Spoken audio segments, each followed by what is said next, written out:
Hey, it's Mark Lanier with your video thought for the day. All right, day 2 of Bible study. Now, got a Bible here, product placement. I wonder if Coke Zero will give me a discount because of this video.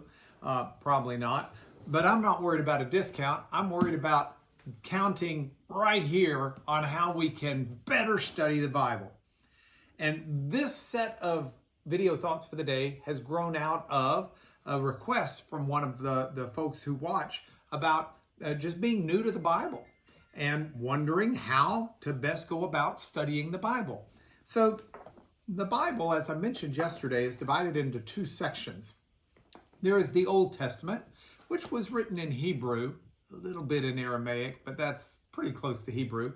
And there is the New Testament, which was written in Greek. And again, this is a collection of books. And so when you read different parts, you do your study differently based upon what you're reading.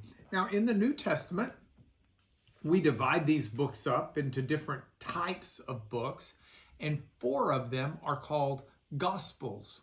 And they're called Gospels because that word gospel from the Greek, euangelion, means good news. And they say within them that they're telling us about good news. And these are about the life and death and resurrection of Jesus. And so if we look at the first one, say Matthew, we'll be looking at a book that details some of the life and teachings of Christ. And so I want us today to look at how we can see things and study things based on the teaching of Jesus. So I've got here in front of me Matthew chapter 5. Now let me put it into context so you've got the context. Jesus has got a lot of people following him. And so he sees these crowds, all these people, and he goes up onto a hillside. It says mountain, but over there it's like a hill. A hillside. And when he gets up to the hillside, he finds a good place to sit down, and the crowds come and listen to him teach. So we're going to read some of his teachings. I want you to come join me here because we're going to study one of these verses together. But wait a minute before you do. It just occurred to me. What's the first thing we need to do is get our hearts and minds right. So we ask God, God, give us insight into this. Make us sensitive to hear your voice. All right, I did better. Now come on down here.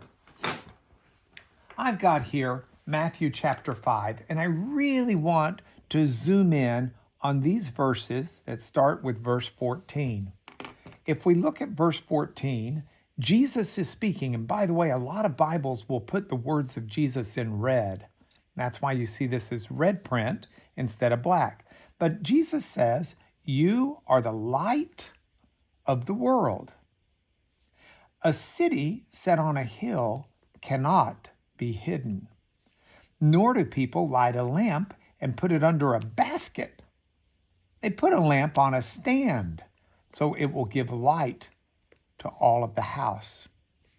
In the same way, let your light shine before others, so that they may see your good works and give glory to your Father who is in heaven." Now, I like this. I like this because I love history. I love to think back. This is 2,000 years old. When Jesus says you're the light of the world, he's not thinking of lights like we have in the sense of a lamp that we can turn on.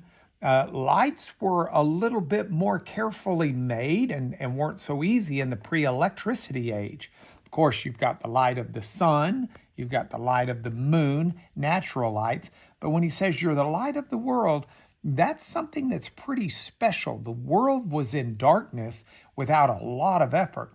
We have what people today even call light pollution because we have so much light.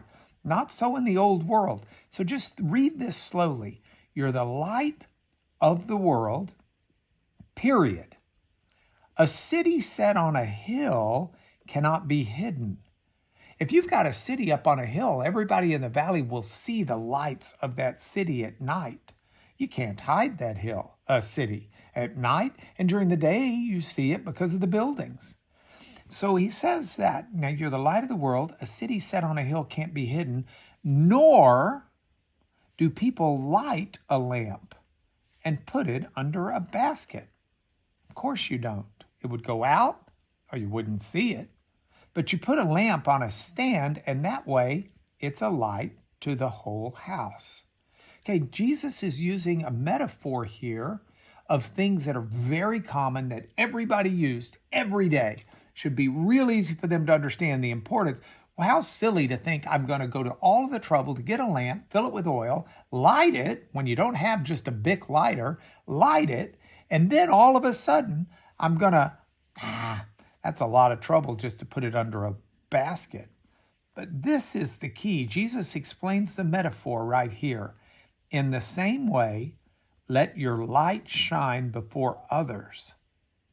So we shouldn't hide the light that we are of the world. Remember, we're the light of the world. So let's let our light shine before others so that they may see your good works and give glory to your Father who's in heaven. All right, now that's the word. Come back around to me, please, PD, and let's talk about it for a moment.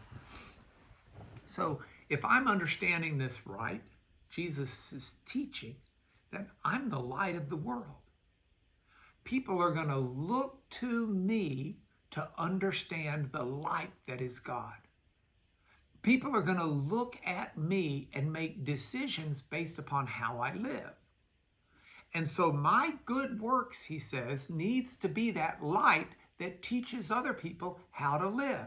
It's the old idea, don't preach me a sermon, live me a sermon.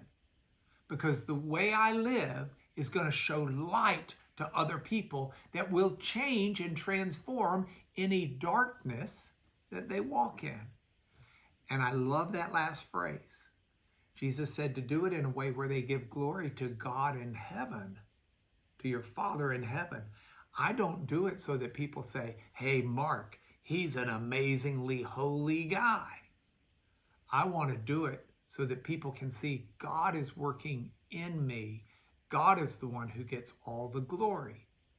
And that's just one small passage of the Bible that we can read and study and apply to ourselves. My prayer is that it applies in your life. More tomorrow, but this is your video thought for today.